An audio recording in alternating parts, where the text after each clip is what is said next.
the Miami Dolphins are probably the hardest team to talk about in the NFL at this point because I don't know what the plan is. I would guess our boss Peter King used to always say this: if we can give Mike McDaniel sodium pentothal and ask him this question, right? But is this really who he wants at quarterback going into the season? And I'm sick of the vitriol that comes from people asking this question. It's a legitimate question, and Yeah. you're still not making any meaningful upgrades to this scheme that and I think that Mike McDaniel is probably Here's one of the most brilliant play callers in the NFL, but there's so no meaningful difference to your offense year in and year out, and it just keeps breaking down. I'm gonna ask you a pointed question that Mm. I think will tell you a lot about your own feelings on the team. If someone comes and offers a first round pick for Tyreek Hill, do you trade him? Yes. And I think that tells you everything about where that team is, Yeah. right?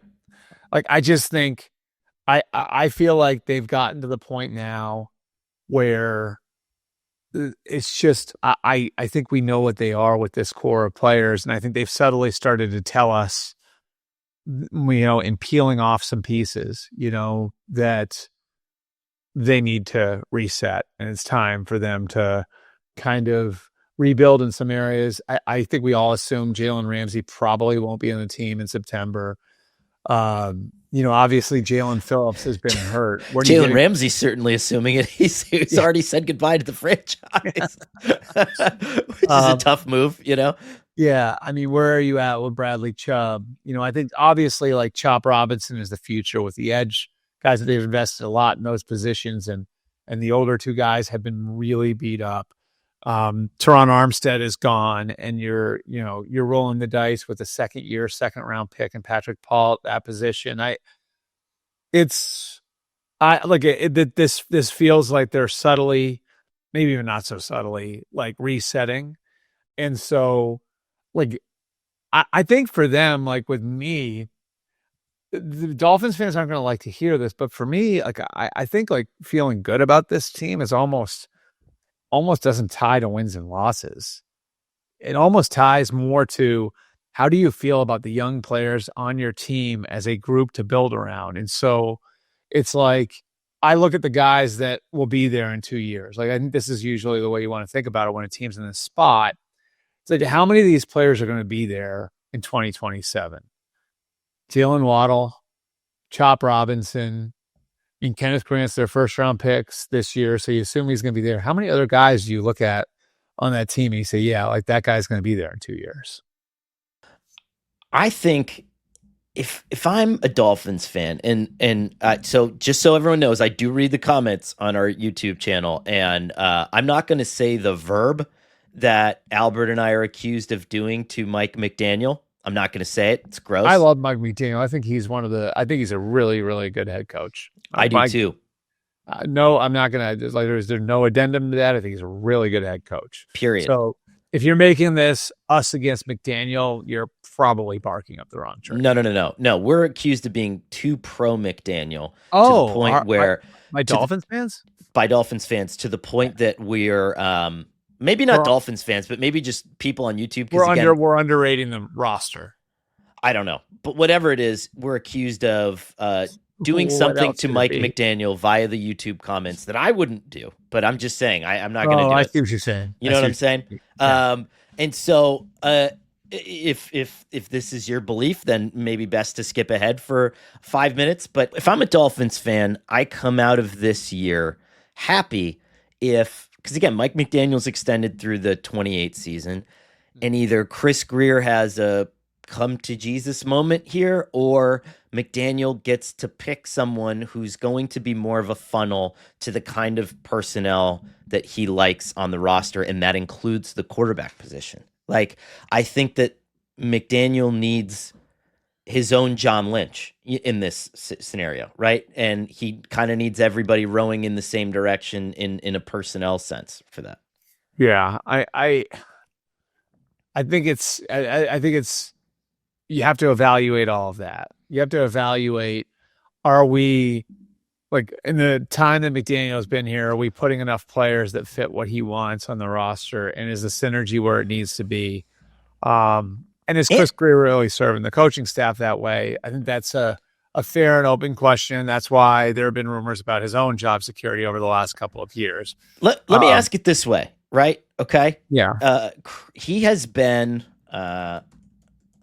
he's been the GM of this team since 19? 2016. Okay, yeah, but he really became the guy, I think, in 19. Wasn't that what it was? Okay. So you can, Because, yeah, because, you can because say Tannenbaum was there. Tannenbaum was there. Right. Right. And then I think when Flores became the head coach, he became the top personnel guy. So that would have been 19, I believe. Okay. Since 19. Do you have an answer? Do you have a long-term answer at your ankle or your anchor tackle position? The answer is no. We have Not no right idea. now, at least. We don't know. Do you have a long-term answer at number one corner? You're about to trade him, so no. Do you have an identity? I guess, kind of, you know?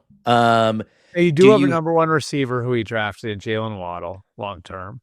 You do have a number one pass rusher. It looks like we'll see. And Chop Robinson, yes, we'll is see, good. but it looks like it's trending that way. And do you feel secure at the quarterback position? And that's the big question. And that they just leaned into him and paid him. And you know, I mean, I was there the night that Tua had the concussion, and it's hard for me to look at it any other way than like this thing still seems tenuous, like in where they are and where they're going forward, and you know, like what that contract says. Like I'm still not sure. I mean, I don't know. Like you put Zach Wilson on that roster, and I know Zach had a really good year in Denver last year. Quietly, you know, like behind the scenes, they really liked him, and obviously they've got their quarterback of the future. But I think the people in Denver would tell you, like, there's some hope for Zach Wilson. That's a guy who is talented enough to be the second pick in the draft, you know? Yeah. So, like, I'm not saying Zach Wilson's going to go through some sort of career renaissance, but when you line the guys up in training camp, like Tua might not be the most talented guy. You know what I mean? Like, so that part of it, I think, is really interesting too. You know, are they looking for an escape hatch? Because instead of adding, I mean, and I think like you can sometimes kind of go on these things and look at it and say, all right, like what does this acquisition say to me?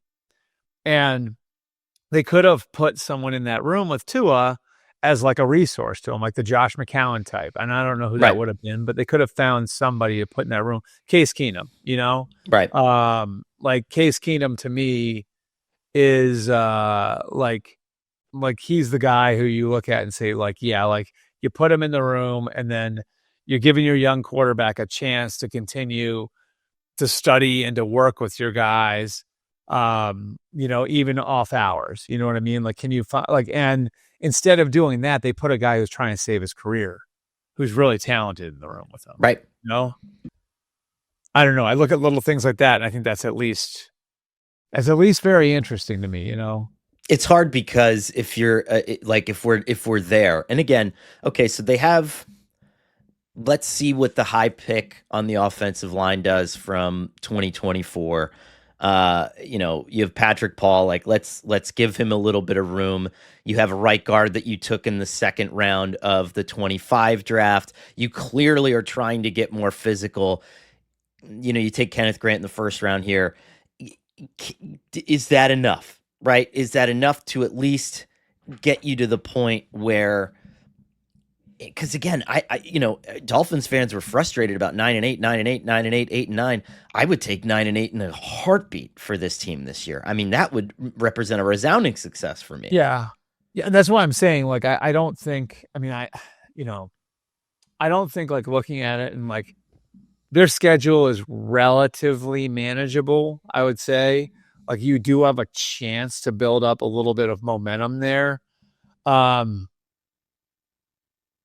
I it's hard for me to look at this and not say, you know what, like I like just like looking at their depth chart and looking at where they're at, and looking at the players they're offloading, so much is going to come down to me to like how they feel about like their young core going forward, and is there something there to build around coming out of the year? Because their actions tell us this is a reset year for them, and I like the last few years they've been the second best team in the division. I don't really think they're the second most talented roster in the division right now.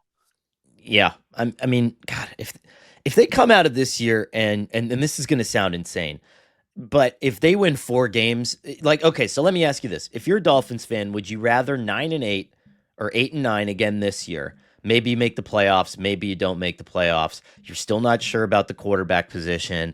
Tyreek Hill and Jalen Yeah, Waddle are still and I banged know up you're down the going with this stretch. for sure. Would you take that, or would you take 4 and math is hard for me, 4-13, but Kenneth Grant is a beast, and And you Chop Robinson has 13 sacks, Chop Robinson has and 13 Patrick sacks. Paul is entrenched at left tackle and looks like he can really play. Now, granted, if that's the case, then you probably would win more than 4 games. But it's like, Right. but okay, even 2 of those 3, even let's just say this: 4-13, Right. 5-12, whatever it is. Well, because But the defense is good. Kenneth Grant and Chop Robinson are good. we're I would talking take that. about premium positions, right? Yeah, Because like if you have your premier pass rusher, your premier interior defensive lineman, your number one receiver, your left tackle, well, then that means you're going into the draft with like some flexibility to take the best player. You know what I mean? And maybe then like, okay, like we've got a corner need. Is there a number one corner?